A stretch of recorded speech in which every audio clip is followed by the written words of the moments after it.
Você já ouviu falar do Destruidor de Mundos? No âmago dos universos mais antigos e esquecidos, existe um ser tão temido, tão abissal, que seu nome verdadeiro sequer deve ser pronunciado. Ele é conhecido apenas como Segon Shalom.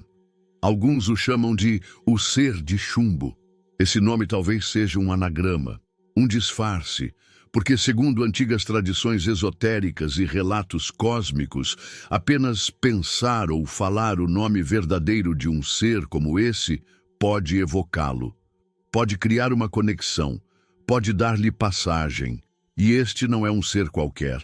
Segundo as descrições encontradas no livro Tempos Difíceis no Olimpo, de Jan Val Elam, Segon Shalom é uma entidade proveniente do universo antimaterial, um universo gêmeo ao nosso criado no mesmo momento do Big Bang, onde habitavam as primeiras manifestações conscientes e os arcontes primordiais, os anjos clones de Javé e os seres Demo, originados de Shiva. Segon Shalom não consta nos registros mitológicos da Terra. Ele está além dos titãs e antes dos olimpianos, situado em um tempo e espaço onde os deuses ainda não haviam fixado suas moradas. Alguns relatos sugerem que ele descende de elfos tenebrosos, híbridos formados a partir dos Demofenvans de estirpe sombria da confluência de mundos de Yggdrasil, no contexto do Ragnarok. Mas não se engane, ele não é apenas um personagem sombrio. Ele é o mais poderoso dos arcontes renegados, rivalizando em poder com Krishna, Sofia e Zeus. Entretanto, há um ser que possui natureza pior do que a de Ares e de outros que enlouquecem na fúria de uma contenda e exageram em conta superlativa nas suas atitudes. Esse ao qual me refiro deve ser a personificação da maldade, do que de pior existe em decorrência do erro primordial de Caos e precisa ser detido, declarou Zeus. Zeus descreve Segon Shalom como um ser tenebroso, impossível de ser negociado, pois em seu interior habita um ódio denso, pesado como chumbo. Um ódio que não evolui, não muda, não perdoa, está fixado em sua essência de destruição e dor. Com todos os meus adversários e inimigos, a conversa foi possível antes, no meio ou mesmo depois das contendas, seguiu explicando o Deus dos deuses, visando alertar sobre o ser tenebroso denominado Segon Shalom.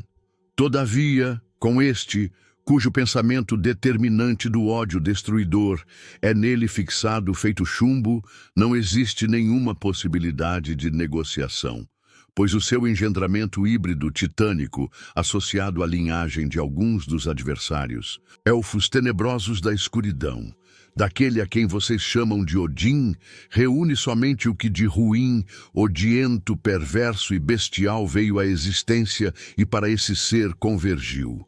Isso tudo está como que chumbado no seu ser e no seu modo de agir.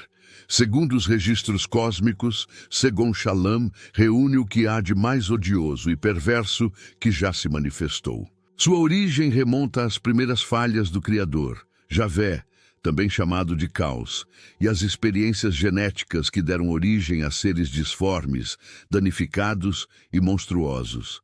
E não pense que ele é apenas uma sombra do passado. Segon Shalom ainda atua. Num tempo em que nem eu, nem os titãs éramos ainda nascidos há cerca de 300 milhões de anos, os ancestrais desse ente detonaram com a vida no planeta Marte e, mais recentemente no ano de 2020, quase que ele conseguiu fazer o mesmo com a vida terrestre, relatou o Rei do Olimpo. Sim. Em março de 2020, Segon Shalom atacou Sofia, o Cristo cósmico. Sofia enfrentou o ser de chumbo, mas precisou recuar. Essa retirada estratégica de Sofia revela o quão perigoso é Segon Shalom, pois, segundo as fontes espirituais, ele jamais recua sem concluir sua missão. O que ele conquistou nesse confronto, ninguém no Olimpo soube dizer. Mas a ameaça permanece latente. De onde vivemos, não temos como atinar em relação a certos aspectos dessa verdadeira guerra microbiológica. Mas tudo o que sei é que, como mandante desta parte da realidade de cá, tive que administrar a sua microcontroparte antimaterial. Pois também por aqui, ao longo desses últimos 20 mil anos, toda sorte de microséries tem aparecido e nos desgastado, e mesmo impedido a procriação entre nós. Essa disputa perene em torno do que os humanos chamam de campos mórficos das espécies vem sendo travada há cerca de pelo menos 5 bilhões de anos. O universo vizinho ao nosso, onde vivem os Genos e o próprio Olimpo, está em colapso. Em sua etapa final entrópica, desgovernado, esse universo gera caos e instabilidade. Muitos dos seres que lá vivem, incluindo Segon Shalom, veem a Terra como um ponto de refúgio ou de conquista. Essa disputa vem sendo travada a partir dos níveis, moradas, mais antigos deste universo em que vivo e que agora está apartado do de vocês. Não percebemos esses níveis, e os mesmos permanecem escondidos, exatamente para manter os competidores no mesmo número em que se encontram atualmente. E isso é o que deduzimos por aqui, no Olimpo, revelou Zeus. Devido ao colapso, espíritos de Demos estão hoje encarnando em massa como humanos, buscando um novo início. Mas Segon Shalom não quer recomeçar. Ele quer subjugar, conquistar. Ele já ameaçou Sofia diretamente com sua tecnologia, capaz de abrir fissuras entre o universo antimaterial e o nosso. Algo que poderia destruir sistemas solares inteiros, galáxias, até mesmo o próprio universo. O pacto que lhe proponho é no sentido de gerarmos uma trincheira mental, associados a outros tipos de seres, como sendo a única maneira, conforme entendem os que vivem no Olimpo, de bloquearmos esse ente e impedir o seu avanço em direção ao universo de vocês, aonde os eventos decisivos para o futuro de todos estão tendo lugar, propôs Zeus.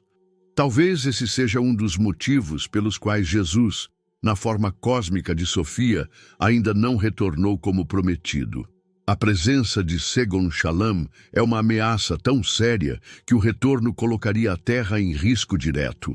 E agora, um dilema surge nos planos superiores da espiritualidade: libertar Lemion, o temido biodemo aprisionado, para que ele se una a Sofia e outros seres de luz, numa última tentativa de confrontar Segon Shalom, pois, para enfrentar um grande mal, é preciso um mal menor. As perdas e superação compõem o telos de um Deus, e sobre o meu posso afirmar que nada existe de maldade pura, afirmou Zeus.